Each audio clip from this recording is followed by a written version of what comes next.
Well, hello, it's good to have you with me on this rainy day here in Northeast Alabama.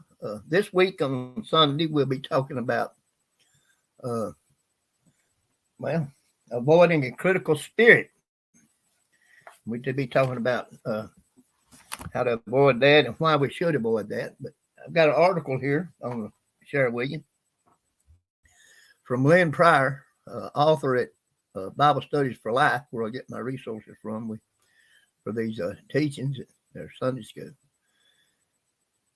When a critical spirit masquerades as humor. You ever had anybody to be like they was insulting you, but they were doing it kind of a teasing way, and you know, well, when a critical spirit masquerades as humor. And do you find insults humorous or just insulting? I find them just insulting. To me, it don't make no difference how you might be trying to do it.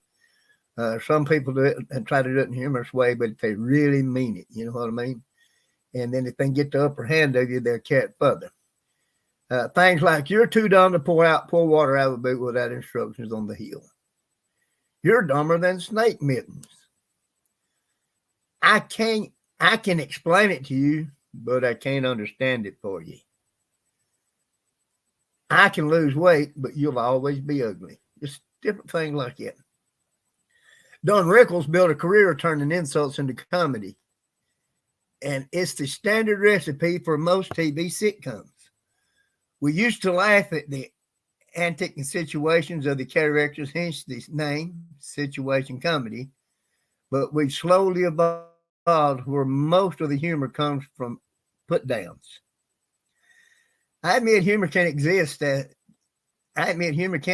in insults, but sometimes something else dwells in the heart of an insult, something detrimental to our spiritual lives, a critical spirit. The critical spirit becomes more obvious when we listen to a stand-up comic, the ones that last, those who endure themselves to us, regale us with humor, situations, or stories from their lives.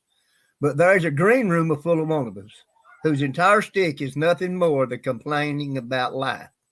They mask it with humor, but call it what you want. It's bitter, complaining spirit.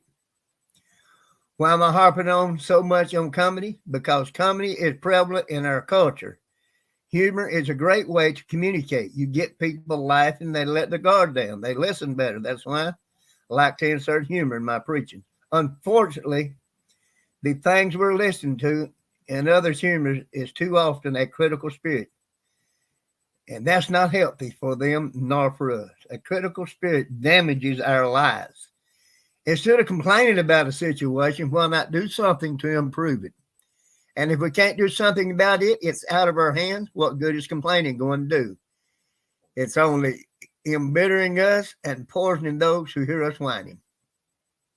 It is a wonder that Christians are known more than for what we are against than what we stand for. I want to stand for the truth, but I want to do it with grace and love. Otherwise, my critical spirit does absolutely nothing to point to Jesus Christ. When Miriam complained against what God was doing through her brother Moses, God disciplined her with a rebuke. With leprosy and a week in the timeout corner of the Israelite camp, number 12, God dealt with her critical spirit, and in the end, Miriam was remembered for her leadership, not the lamenting she done, Micah 6:4. I want the same to be said about me. So let's try not to be critical or complaining or carrying on about stuff that we have no control over, and be careful of what we say and how we say it, because just being critical in a humorous way, you're just being critical. That's all it is. It's an insult any way you look at it. All right, I'll see you Sunday morning, Lord willing. Have a blessed week.